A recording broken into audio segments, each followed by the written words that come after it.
Well, he's setting up. First, I would like to, like everybody did, thank the organizers for giving me an opportunity, and also thank Ravi, and actually congratulate Ravi and Dr. Prashant for sneaking out of an opportunity to talk. And I'm jealous of them that they can sit back and just enjoy the talks.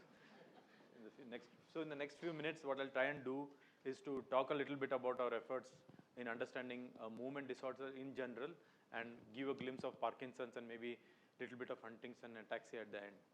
So here is a picture of a mouse brain, and the business end you're seeing here the substantia nigra where dopaminergic neurons are present and they contribute to it. The health of neurons are most critical from a cellular point of view. They are post-mitotic. So that means the neurons that you are born with, you will be there, it will be there with you throughout your life. Therefore, maintaining a healthy cell and a healthy home is of utmost importance. And within all our cells, there is a garbage clearing mechanism known as autophagy, and that's going to be very important in maintaining good healthy cells. Protein aggregation and damaged mitochondria are among the major problems or culprits that one comes across when studying neurodegeneration in particular.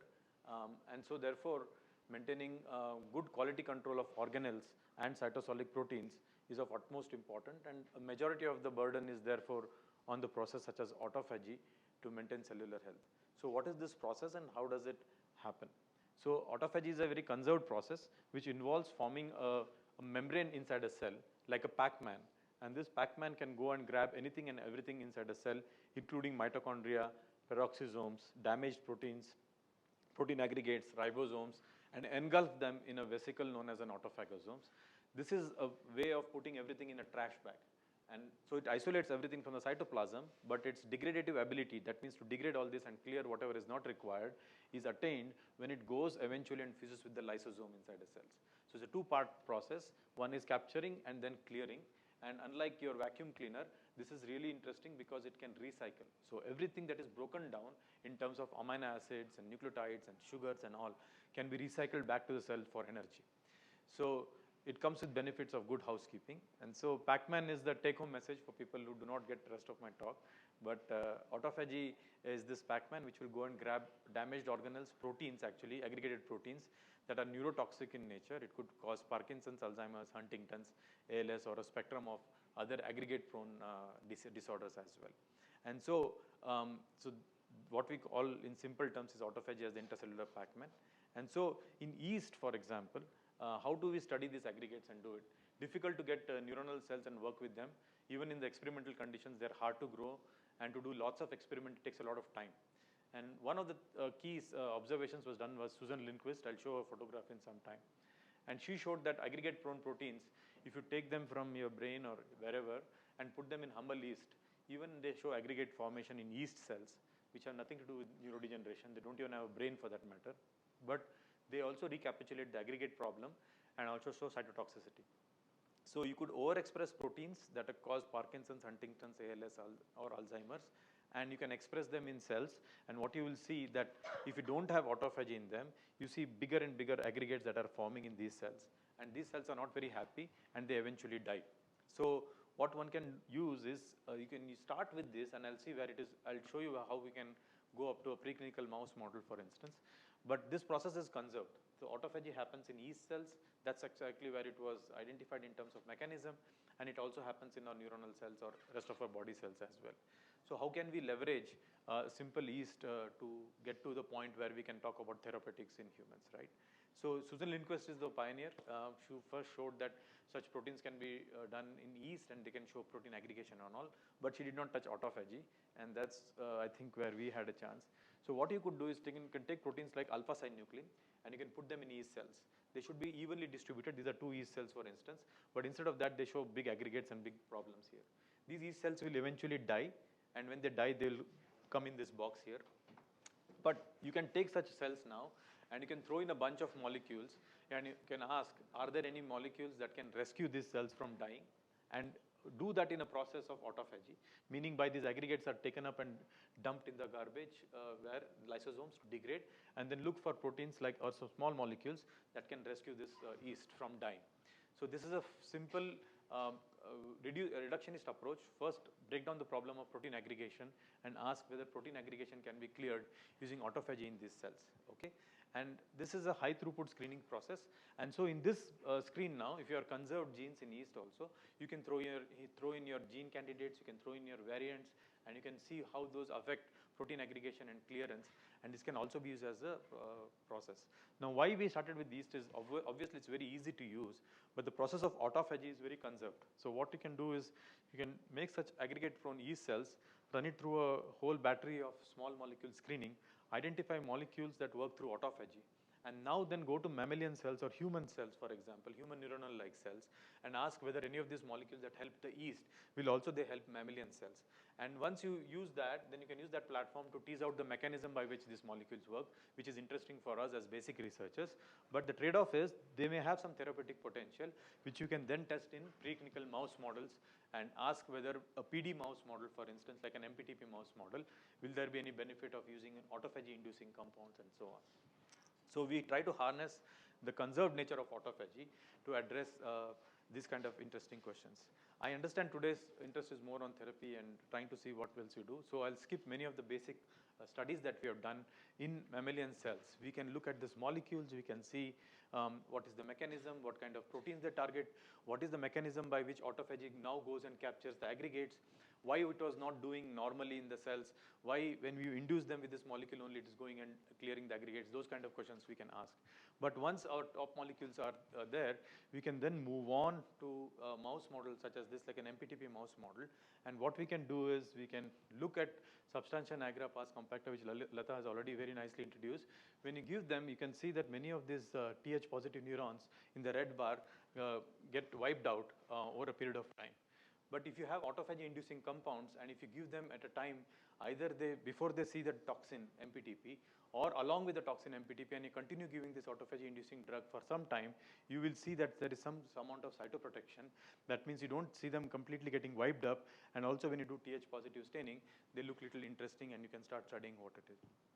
So by examining these kind of sessions, you'd come to know that the molecule actually seems to be having some cytoprotective action. So does it cross the blood-brain barrier? And that's something what we check. We can look for some molecules, or not all of the molecules cross the blood-brain barrier, but that's a major problem for some of the molecules that work in nicely in yeast cells or mammalian cells. But when you actually work with animals, it's a different ball game. So we need to test whether they cross the blood-brain barrier as well. So how do they actually work? Do they really induce autophagy in the brain? So you can look at TH positive cells here in red color, and you can look at this some green dots that you're seeing suggesting that autophagy, that Pac-Man that I was talking about, was getting induced. And you can also use an antibody that is a generic antibody to look at random protein aggregates that may be forming in these cells, perhaps due to MPTP treatment. And you can look at the steady state levels of these molecules, the protein aggregates using A11 antibody. And you can quantitate that in a manner to see upon treatment with an autophagy inducer, do you see any benefits or things like that. So you can check for autophagy aggregates in the brain. So far I showed that a molecule that you can discover using simple yeast can be used to induce autophagy in the brain. But as Lata again pointed out, many of the things you have to have a behavioral output for some of these things. And some of the motor associated events that we looked at. So in the previous slide, all of the work we collaborated with Falguni Aladi for her. I'll show her photograph in there and you'll see her in person later. So for the behavior paradigms that we worked with, we did open field exploratory experiments and also rotarod experiments. And in these experiments, mice generally tend to move they're inquisitive, they can balance very well, and if you put them in an area, they'll start and go and exploring the area. When you have this MPTP treated mice after 7 days post-injection, you will see that they're less exploratory in mood to look around the area, and also are not able to balance very well on a rotating band. If you protect those neurons by giving autophagy inducers, like what we have shown and others have shown, it's possible therefore to retain those neurons and also see a concomitant increase in its ability to not only explore the area, but also balance on the beam very well. This gives us confidence that autophagy induction not only shows beneficial effect at the cellular level, but also at the organismal level in terms of showing the balance.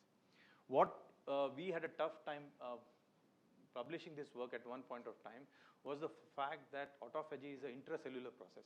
That means it happens within your cells. And we know that in late stage Parkinson disease or neurodegenerative diseases, many of these neurons are dead and they're not there in the brain. So if you wait long enough, for example, for all the symptoms to set in and the neurons to die, then autophagy is not going to happen in those cells. So we try to make the point that this is a uniquely an autophagy inducing event. So if you wait long enough and then repeat this experiment, you're not going to see any kind of rescue, because now you're going to see that the whatever rescue that you saw in terms of behavior is not going to happen. Okay, so trying to move the slide. Yes. So the blue ones actually are the negative controls. This is the same experiment in green, except that we waited long enough and then gave the autophagy inducer. Once the neurons are dead, it doesn't work. This is to highlight that in perhaps an early stage and a continuous intervention that is required if you're going to use autophagy as a regime for treatment. Okay. I'm going to wind up in the next couple of minutes, but this kind of strategies can also be applied to pan aggregate prone proteins. That's why I titled myself as movement disorders associated with neurodegeneration and protein aggregation. What we are looking at is a severe Huntington mice model called R6/2. And when you look at the hippocampus and the cortex region that is shown here, this is in the wild type staining. And these are stained for two autophagy proteins, LC3 and P62, particularly the green dots. And what you start comparing across both the pictures, if you squint your eyes a bit, you will notice that lots of green dots that appear mostly in this right side part. And these are those giant protein aggregates that we are talking about that are toxic in nature and for which autophagy has failed to clear them, and that is associated with the disease as well. So in almost all aggregate prone diseases, induction of autophagy to clear protein aggregates show beneficial effects in them. So while we can use yeast and such mouse models to understand this, you can also use Drosophila mouse models to understand this process as well. So cynospheral ataxia 3 also contains polyQ repeats, which forms protein aggregates. And these protein aggregates in the flies are also pretty toxic. The fly Drosophila melanogaster has a stage of larval stage, and in the larval stage you can just use your cell phone camera to record how the larvae move. And if they have problems in movement, you can record them by limited movement in this also. As they become adult, they become fly, and then they have negative geotaxis. So if you tap the test tube and leave them, they tend to climb up the test tube. And you can see that if you mark them at a 12 centimeter or some kind of a distance, you will see some of this having motor defects move upwards much slowly. So these phenotypic things give you confidence that some of the symptoms of movement disorders can be recapitulated in such models. Their wing development also is associated with that. In other words, most of these problems happen at the defect of the synapses. So in some sense, they're also called synaptopathies. Synapses are the business end of the neurons, and most of the autophagy process also seems to happen here. So one of the questions was, when our body realizes that there are protein aggregation problems, why doesn't the body interfere with the whole protein aggregation by inducing autophagy? It so happens that wherever the protein aggregation starts creating problems, autophagy biogenesis also happens there. And as a result, a loss of synaptic function also results in loss of autophagy, ability to do a lot of autophagy.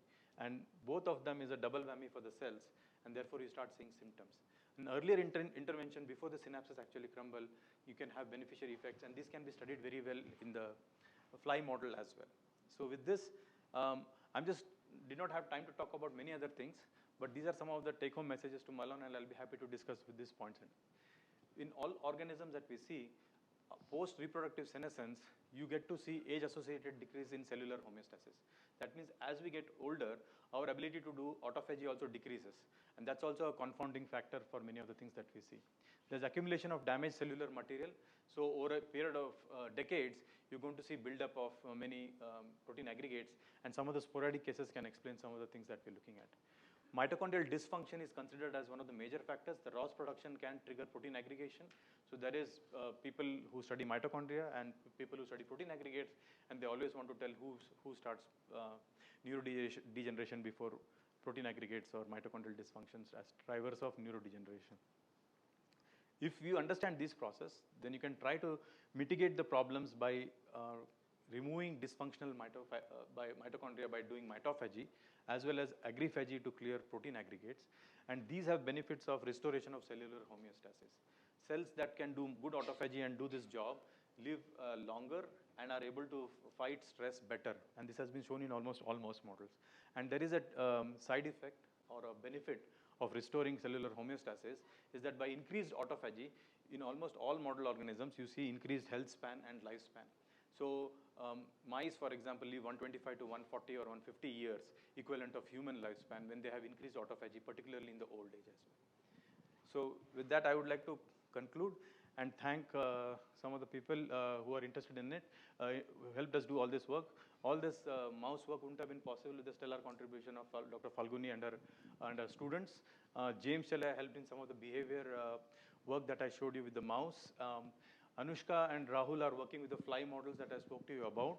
And Dr. Nakshan and Atesh has a bunch of interesting Ayurvedic compounds that we are now slowly starting to extrapolate and see if they have any benefits in some of the models that we have studied. Without all the funding, this would not have been possible, and we could make it to cover of one of the Lancet magazines where, using a vacuum cleaner to clean the protein aggregates using autophagy has beneficial effects. With this, I'll stop and take any questions if you may have.